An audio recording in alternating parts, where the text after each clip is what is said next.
आणि महाराष्ट्राला सातत्याने पांडुरंगाचं स्मरण मराठीतनं करायला लावणारी ही भाषा संतांनी जिवंत ठेवली आमच्या. आणि आमच्या या संतांच्या मध्ये मुद्दाम आवर्जून सांगते की मराठी साहित्याचा उगम कुठे झाला, अमुक साली शाळा निघाली आणि माणसं शिकायला लागली, हे आमचं आधुनिक पांडित्य झालं. ज्या दिवशी आईने पहिली ओवी आपल्या बाळाला म्हटली असेल त्या दिवशी मराठी भाषा जन्माला आहे.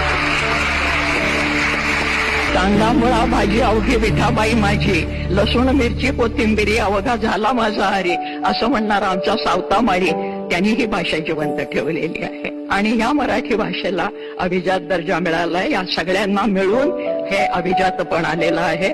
या संतांच्या मध्ये अंत्यज म्हणजे ज्याला आज आपण बीसी आणि ओबीसी वगैरे म्हणतो, ही सगळी मंडळी त्याचे परमभक्त आहेत.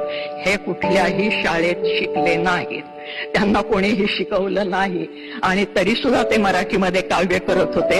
याचा अर्थ मराठी फक्त लिखितमध्ये नाही, ती बोलीतनं निर्माण झाली, बोलीमधनं पसरली आणि म्हणून शिवाजी महाराजांना खेड्यापाड्यातले मावळे मिळाले. भाषा ही जिवंत राहिली त्यांच्यामुळे. आणि भाषा हे संस्कृतीचं बलस्थान असतं. कुठलीही भाषा ही जोडणारी गोष्ट असायला पाहिजे, तोडणारी नाही. पण अंत्यज स्त्रिया सुद्धा आमच्या बोलत होत्या. आणि आज ज्याला आम्ही पुरोगामी म्हणतो आणि कोणी कोणी उपहासाने पुरोगामी म्हणतात, ते पुरोगामी काही म्हणू देत, पण खरोखरच आमचे संत हे पुरोगामी आहेत. त्याची उदाहरणं जात पात पक्ष पंथ स्त्री पुरुष भेदाच्या पलीकडे.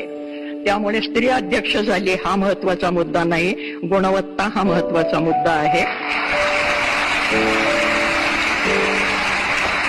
आणि म्हणून दिल्लीचं तख्त राखणारा महाराष्ट्र माझा हा साहित्यातनं जिवंत राहिलेला आहे, कर्तबगारीतनं जिवंत राहिलेला आहे.